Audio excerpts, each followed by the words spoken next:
نجم ثاقب صاحب، مخصوص نشستوں کا یہ معاملہ ہم اسی پلیٹ فارم سے آپ کے ساتھ اس وقت ڈسکس کیا کرتے تھے جب یہ تمام صورتحال ہو رہی تھی. اب یہ اونٹ جس کروٹ بیٹھا ہے اس کے کیا ایفیکٹس ہوں گے خاص طور پر پارلیمنٹ کی سیاست کے اندر اور پاکستان تحریک انصاف کے لیے؟ 26ویں ترمیم اور اس کے بعد آئینی کورٹس، پتہ لگا کہ کیوں آئینی کورٹس بنائی گئی تھیں اور کس قسم کے فیصلے جو ہیں وہ مقصود تھے. حمورابی کا سنا ہے کہ وہ پہلا تھا قانون دان جس نے کہ قانون کی پوری دنیا کی انسانی تاریخ میں پہلی دفعہ جو قانون کی بات کی یا کوئی قانون لکھا تو اس کا نام حمورابی تھا. اس وقت سے لے کے آج تک کوئی ایسا قانون نہیں بنا جس کی انٹرپریٹیشن جب آپ کریں تو آپ کہیں کہ جی یہ ٹھیک انٹرپریٹیشن ہے. آپ نوٹ کریں کہ صدیوں سے دو طرف کے وکیل ہوتے ہیں، وہی کیس ہے، ایک ادھر فار ہوتا ہے ایک اگینسٹ ہوتا ہے. یہ فیصلہ جو مخصوص نشستوں کا ہے، دیکھیے نا 1.5 سال لگا. اور میں بھی سوچ رہا تھا جب آپ انٹرو دے رہے تھے کہ وہ ای سی پی کے جو ہوتے تھے کمشنر صاحب وہ آج کل ہیں کہاں؟ کیا ان کی خوشی کی کوئی انتہا نہیں رہی؟ پتہ نہیں ان کا ٹینیور ختم تھا، کوئی نیا بننا تھا، نیا بن رہا ہے نہیں بن رہا ہے کچھ پتہ نہیں ہے. بہرحال ان کو ہماری خواہش ہوگی کہ نوبیل پرائز تو نہیں، کوئی خدمت خلق کا کوئی اس طرح کا کوئی اگر ایوارڈ ہے تو ان کو اس کے لیے پلیز ان کو دیا جائے اور اگلے تا حیات ان کو ای سی پی کا چیئرمین جو ہے نا وہ بنا دیا جائے. کیونکہ انہوں نے جس طریقے سے حساب کتاب برابر کیے ہیں وہیں سے تو بات شروع ہوئی تھی. دیکھیے آپ نے اپنے ناظرین کو بتایا کہ صورتحال کیا ہوگی. ہمارے وہ دیکھنے والے جو یہ جاننا چاہتے ہیں کہ اس مخصوص نشستوں کے فیصلے کے بعد جو صورتحال ہے مختلف پارٹیوں کی وہ کیا ہے، تو ہم نے تھوڑی سی کیلکولیشن کی ہے، یہ فٹافٹ بتا کے تو 2 فکرے اور میں بیچ میں ایڈ کروں گا. مسلم لیگ نون کی 110 میں 5 جمع کریں تو اب نیشنل اسمبلی میں مسلم لیگ نون کی 115 سیٹیں ہیں. پیپلز پارٹی کی 70 میں 4 جمع کریں تو اس وقت پیپلز پارٹی نیشنل اسمبلی میں 74 سیٹیں ان کی ہو جائیں گی. سنی اتحاد کی 88 سیٹیں تھیں، 88 ہی رہیں گی. اور اپنے دل پہ ہاتھ رکھ کے بولیے گا، کہیے گا کہ کیا آپ کو نہیں پتا کہ یہ سنی اتحاد میں جو بیٹھے ہوئے ہیں 88 لوگ یہ کس پارٹی کے ہیں؟ اور اگر آپ کو پتا ہے کہ وہ کس پارٹی کے ہیں تو ان کو یہ ریزرو سیٹیں ملنی چاہیے تھی کہ نہیں؟ ٹیکنیکلٹیز پہ مار دی گئی ہے. کے پی کے میں بڑا فرق پڑے گا. 120 سیٹیں ہیں، اپوزیشن کی تعداد 27 سے 52 ہو گئی ہے. 27 سے 52 ہو گئی ہے. اس کا مطلب ہے کہ جو پی ٹی آئی کی 93 سیٹیں تھی کے پی میں وہ 93 کی 93 رہیں گی اور اپوزیشن جو ہے وہ اس میں بھاری پڑ رہی ہے. الیکشن ہونے کے 1.5 سال بعد یہ فیصلہ قوم کو مبارک ہو. فیصلہ کیوں ہوا، کیسے ہوا، اس کی جزیات کیا ہیں، بہت کچھ کہا جا سکتا ہے، لیکن ہم اس پہ اعتراض کریں گے، ہم نہیں بات کریں گے اس لیے کہ یہ آئینی کورٹ نے فیصلہ کیا ہے اور آئینی کورٹ جو ہے وہ اس کے فیصلے کو کسی قسم کا چیلنج کرنا جو ہے وہ بنتا نہیں ہے. ہم سیاسی طور پہ بات کریں گے کہ الیکشن ہونے کے 1.5 سال بعد مخصوص نشستوں کا فیصلہ آیا ہے. صرف یاد دہانی کرانی ہے کہ سینٹ ابھی بھی پوری نہیں ہے جی، اور پی ٹی آئی کی رہی صحیح امیدیں جو عدالت سے وابستہ تھیں وہ جاتی رہی ہیں. حکومت آرام سے اب 2/3 اکثریت حاصل کر لی گی اور اس کو دائیں بائیں فون نہیں کرنے پڑیں گے، کسی کی مدد نہیں لینی پڑے گی. مولانا صاحب کے پاس نہیں جانا پڑے گا. 26ویں آئینی ترمیم پہ ہم سب کو یاد ہے کہ کس قدر مولانا کے گھر رش رہا. آخری فکرہ اس وقت کا، حکومت وقت گی اور راوی چین ہی چین لکھے گا.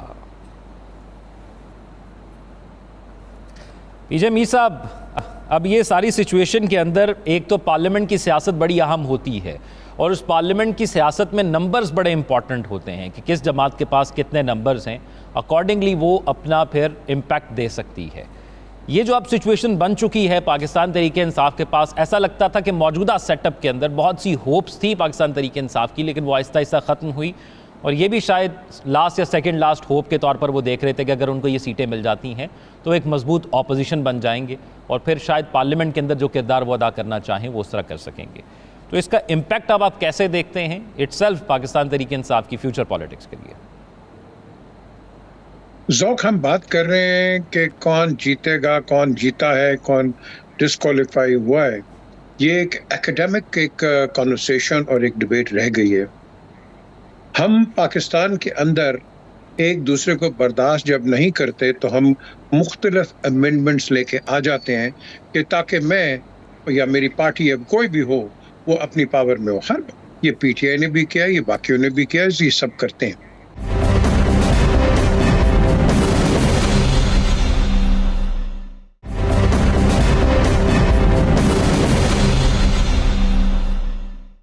سب سے پہلے تو ابھی جو نجم ثاقب صاحب نے ایک بات کی ہے، انہوں نے تو بہت ایک تھوڑا سا ایک ان کی تعریف کی ہے چیف الیکشن کمیشنر کی. اللہ کے فضل سے الیکشن کمیشن اتنی تنقید کے اندر یا اتنی اسپاٹ لائٹ میں نہیں آئی جو کہ ان کے ٹینیور میں آئی ہے. بالکل صحیح کہا. کہاں ہے وہ آج کل؟ بڑے خوش ہو رہے ہوں گے. لیکن the question is کہ اتنی دیر کے بعد آپ مخصوص سیٹوں کی بات کرتے ہیں، کیا آپ نے سوچا ہے کہ عوام کا بھی کوئی پلس ہے؟ آپ ٹیکنیکلٹیز کے اوپر ہی جائیں گے، ٹیکنیکلی ماریں دیں گے آپ سب کو؟ تو اگر آپ نے ٹیکنیکلی ماریں دینی ہے تو پھر آپ جو مرضی کرتے رہیں. آپ اور میں، آپ سوال کرتے رہیں گے، میں جواب کرتا رہوں گا.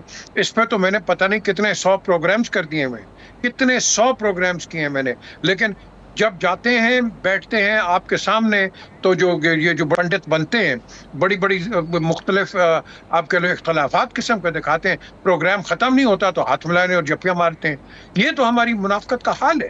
تو کوشچن از ٹھیک ہے، یعنی کہ اصل بنیادی وجہ یہی ہے کہ ریپیٹڈلی چیزیں اسی طرح ہو رہی ہیں. میں دوبارہ آپ کی طرف آتا ہوں. ہلالی صاحب، یہی سارا امپیکٹ اگر میں آپ کی طرف لے کر آؤں تو ہم نے دیکھا کہ اسکرپٹ ریپیٹ ہوتا ہے، چیزیں ویسے ہی ہوتی رہتی ہیں، اور پاکستان تحریک انصاف جہاں پر پہلے ہمیں نظر آیا کہ احتجاج میں بڑی سٹرونگ پارٹی ہوتی تھی، اب وہ اس طرح کی سٹرونگ پارٹی نہیں رہی. اب اٹ سیلف پارلیمنٹ کے اندر بھی وہ سٹرونگ نہیں رہی ہے، لیکن وہ دعویٰ کرتے ہیں کہ انہوں نے سب سے زیادہ ووٹ حاصل کیے اور سیٹیں جیتی تھی، لیکن اس کے باوجود اب وہ پارلیمنٹ کے اندر وہ مخصوص نشستیں بھی کھو بیٹھی ہے، اور تمام صوبائی پارلیمنٹس کے اندر.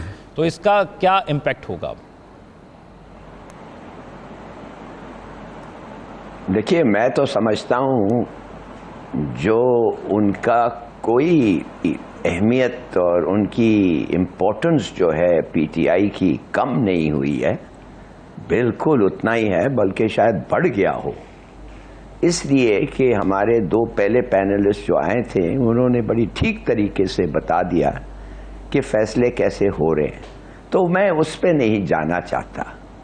فار آل پریکٹیکل پرپسز سب سے تگڑا پارٹی جو ہے ابھی تک وہ ہے پی ٹی آئی، اور اس کو کوئی امید نہیں ہے کہ وہ پاور میں آئے. مگر یہ جو بات ہے کہ کوئی امید نہیں ہے وہ پاور میں آئے، وہ کیوں ہو رہا ہے؟ دیکھیے، اب تھوڑا سا دیکھیں کہ ایک امپورٹنٹ پارٹی، میجورٹی پارٹی، پری ڈومیننٹ پارٹی، وہ کیا کرتی رہی ہے. یہ عدالتوں کے فیصلے کو چھوڑ دیں، یہ ٹیکنیکل میٹرز ہیں، دے میٹرز آف لا.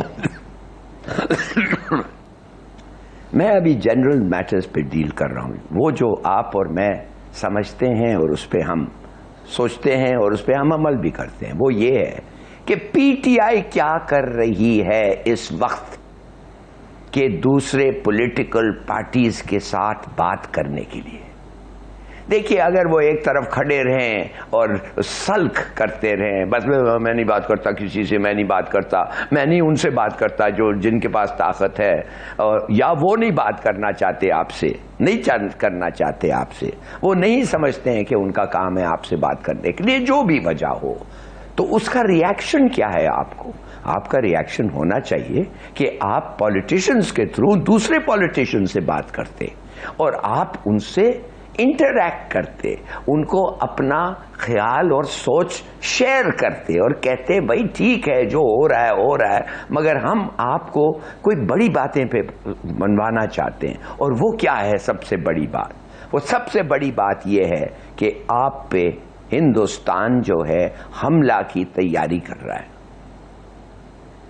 6 مہینے کے اندر اندر ہندوستان جو ہے وہ چاہتا ہے کہ آپ پہ وہ پھر پڑ جائے, جیسے یہ انہوں نے کیا تھا, ابھی جو کیا تھا اور انہوں نے شکست کھایا تھا, اس کا بدلہ وہ لینا چاہتے ہیں. اور دے آر ویری سیریس. اور مودی صاحب جو ہیں دن رات ہتھیار اور میسائلز اور جو بھی ہیں وہ خرید رہے ہیں. وہ اس لیے خریدے ود اے ٹائم لائن کہ اس وقت تک ہمارے پاس یہ سب چیزیں ہو جانا چاہیے, سو دیٹ میں پھر ایک دفعہ اور پاکستان کے خلاف لڑوں اور میری کھوئی ہوئی عزت جو ہے, مائی لاسٹ پریسٹیج جو ہے, میں اس کو واپس کروں.